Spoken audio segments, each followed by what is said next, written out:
different version of the Bulldog body. This one's for the D8. And what we did is, after testing here in Argentina originally, we found that we need a little more downforce on the rear to keep the car a little more stable. The car tend to buck around a little bit on the brakes, and then obviously the track gets pretty bumpy. So what we did is we kind of added some more detail to the rear end to make it more stable, put a little more downforce on the rear. As you can see, it's kind of got a divider to it too as well, bolted on the back. That's for side stability as you're driving at high speeds, which this track has a lot of high speed corners and you're on the gas a lot. So with all those changes and all the testing we did, it made a really big difference, and we're really happy with the way it turned out, and just even the function and the look of it. So look for that. We also made a change to Ryan Cavallari's car, similar details in the back, a little more downforce and stuff like that. You can see that. We take some pictures of his car as well. So that's what's new on the body, and you know, it's still a Bulldog, still the same features in the front with the cab, you know, high downforce on the front as well. We just add the details to that to the rear as well.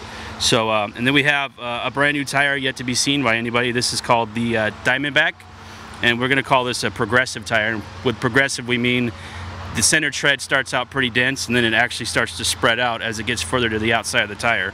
And the reason why we did that is we knew coming into this track and several other tracks where they're pretty dusty, you need the tire to wear really well in the center, but then you need that outer pin to be a little bit separated so you can get that traction in the dust and get that side bite. And this tire has a really good side bite and definitely a lot of good traction in the dusty conditions. So this is a new design for us, and we're really proud of it. And a couple of the guys are getting on the track this morning with them, and we'll see how they do. So that's what's new right now, and make sure you check us out, ProLineRacing.com. Yeah, what we did is obviously we have a classic tire. It's called the bow tie. It's been around forever, and it's a really popular tire, designated as 9025. What we did is we actually went back and changed it to more of a modern carcass design with the new sidewalls. We actually took the tread and kind of pushed it together a little bit and made it just so it has the performance characteristics of all of our new tires. So several other guys have tried them. They really like them. So it's another good option for here, where again it's a dusty track. We know the track's going to eventually start to wear out and fall apart, and this could be a very good option for those guys.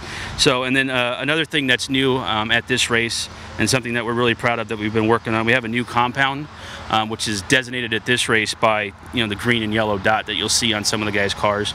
And this compound is actually, we're calling it the X compound, so you'll see it in like an X2 and an X3. And this compound was really designed for long wear situations, especially, you know, the guys in Europe and stuff like that have the issues with the tire wear, the abrasiveness, looking for the longevity.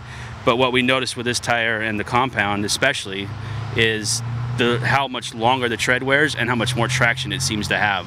So between both of those combinations, it's really working very well, and we're really proud of it, and it should be really awesome on this track. So we're really excited, and we'll see how it does. This is going to be the Pro Bond glue by ProLine. We've outsourced with a new vendor, and we're really excited about it. And the glue will come in a bottle. As you can see, this is kind of a pre-production sample. We just put a sticker on there so you can see, obviously, it's a ProLine glue. But super high strength, quick bonding time, not really affected as much by weather and stuff like that in the conditions. And the neat thing about it is it's actually going to come with these applicator tips, and the tip itself will actually click into a little recess on there, so there's no chance of it really popping off or anything like that. No more fighting with a little tiny needle trying to get your, you know, your tube in there and everything. So really exciting stuff. You know, like I said, click on, click off, put the cap back on, save your bottle, you're good to go for another day. So make sure you check it out, Pro Bond by ProLine. It's going to be hitting the shelves pretty soon.